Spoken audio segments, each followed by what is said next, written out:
Hello everyone, मैं आप लोगों का फिर से Galaxy competitive guidance point YouTube channel पे स्वागत करता हूं। और आज मैं फिर से नया वीडियो आप लोगों के सामने लेके आ रहा हूं। ये वीडियो डालने में थोड़ा लेट हुआ है मुझे, क्योंकि काफ़ी सारे बिजी शेड्यूल थे, उसकी वजह से मैं ये वीडियो काफ़ी लेट डाल रहा हूँ। लेकिन ये इन्फॉर्मेशन आप लोगों को इस डेट के पहले पहले मिल जा रही है, और होप करूंगा कि आप सभी लोग इन सभी चीज़ों का अच्छी तरीके से समझ ले, सुन ले, और आप अगर उस एजुकेशन बेस पे बैठते हैं तो इस डिपार्टमेंट के लिए भी आप अप्लाई करते हुए चलिए। तो यहाँ पे देखिए, हम लोग जो डिपार्टमेंट जानने जा रहे हैं वो है इंडियन एग्रीकल्चर रिसर्च इंस्टीट्यूट। इसने अनाउंस की है वैकेंसीज 462 पोस्ट इन्होंने अनाउंस की है।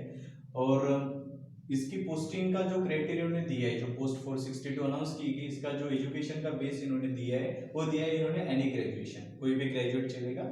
इसका फॉर्म फिल करने का जो लास्ट डेट दिया है वो लास्ट डेट है 1 जून।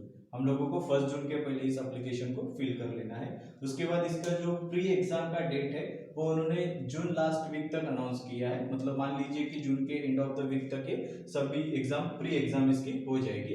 इसका जो मेन एग्जाम है या फिर जो स्किल एग्जाम है उसके बारे में फिलहाल अनाउंसमेंट कुछ किया गया नहीं है, लेकिन प्री एग्जाम का डेट उन्होंने दिया है कि जून के लास्ट वीक तक ये अनाउंसमेंट हो जाएगा। एज का क्राइटेरिया अगर देखते हैं तो 20 से 30 तक का एज का क्राइटेरिया दिया है। मतलब ये मैं फिर से कहूंगा कि जो लड़के एलआईसी या बैंकिंग के लिए ट्राई कर रहे हैं 28 के बाद, जो ज्यादा एज के हो जाते हैं तो ट्राई नहीं कर पाते, उनके लिए एक एज क्राइटेरिया भी मिल जाएगा कि 30 तक लड़के ट्राई कर पाएंगे। तो एज का क्राइटेरिया भी 30 तक मेंशन करके दिया गया है।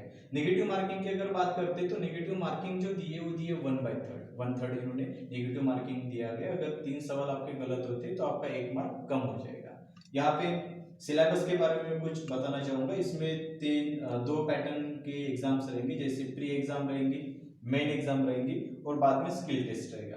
तो प्री एग्जाम का अगर सिलेबस अगर देखते हैं हम लोग, प्री एग्जाम का अगर सिलेबस अगर देखते हैं तो प्री एग्जाम का जो सिलेबस है उसमें रीजनिंग है 25 क्वेश्चंस 50 मार्क्स, जनरल अवेयरनेस है 25 क्वेश्चन 50 मार्क्स, एप्टीट्यूड दिया है 25 क्वेश्चन 50 मार्क्स, इंग्लिश दिया है 25 क्वेश्चन 50 मार्क्स। तो जो पूरा का पूरा क्वेश्चन है वो 100 मार्क्स का है, 100 क्वेश्चन है, सॉरी 100 क्वेश्चन है, और मार्क्स है पूरे 200। इसका टाइम लिमिट जो दिया है वो है 1 आवर्स। तो प्री एग्जाम का शेड्यूल इस तरीके से रहेगा। अगर आप प्री एग्जाम अगर क्लियर हो जाते हो तो आपका मेन एग्जाम रहेगा। मेन एग्जाम में सिर्फ आप लोगों को 2 टॉपिक दिए, जिसमें एक पेपर 1 रहेगा और एक पेपर 2 रहेगा। तो मेन एग्जाम में 2 टॉपिक इन्होंने दिए, जैसे एप्टीट्यूड मैथ दिया है इन्होंने 50 क्वेश्चन है, 100 मार्क्स का रहेगा। इंग्लिश दिया है क्वेश्चंस है 100 क्वेश्चंस और मार्क्स रहेंगे 100। टाइमिंग जो दिया है वो दिया है 2 आवर्स का, टाइमिंग दिया है 2 आवर्स का। उसके बाद पेपर 1 के बाद आपका पेपर 2 रहेगा, जो कि डिस्क्रिप्टिव पैटर्न रहेगा। वो हिंदी या इंग्लिश में आप लिख सकते हो डिस्क्रिप्टिव पेपर को।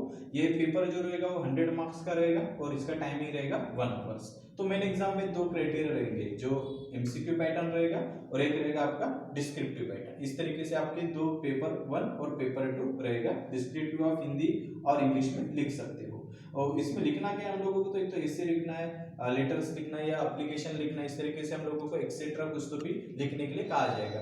फिर ये हम लोगों को लिखना कैसे है, क्या लिखना पड़ेगा, इसकी इन्फॉर्मेशन मैंने इसके लास्ट वीडियो में आप लोगों को बताई है। मैं फिर से रिवाइज करता हूँ उसी चीज को।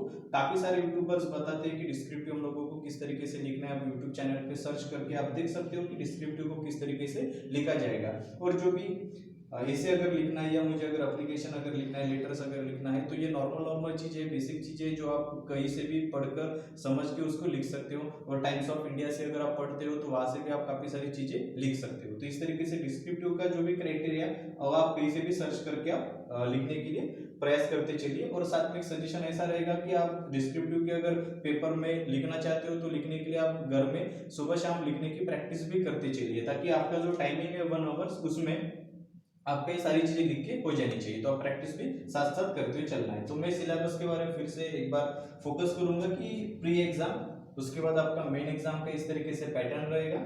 और प्री और मेन अगर आप पास हो जाते हो, प्री के बाद मेन एग्जाम अगर आप पास हो जाते हो तो उसके बाद आपको स्किल टेस्ट के लिए बुलाया जाएगा। स्किल टेस्ट जो रहेगा ओनली क्वालिफाइंग टेस्ट रहेगा। इसका आपका सिलेक्शन के ऊपर कोई प्रभाव नहीं गिरेगा, आपका सिर्फ स्किल टेस्ट क्वालिफाइंग रहेगा।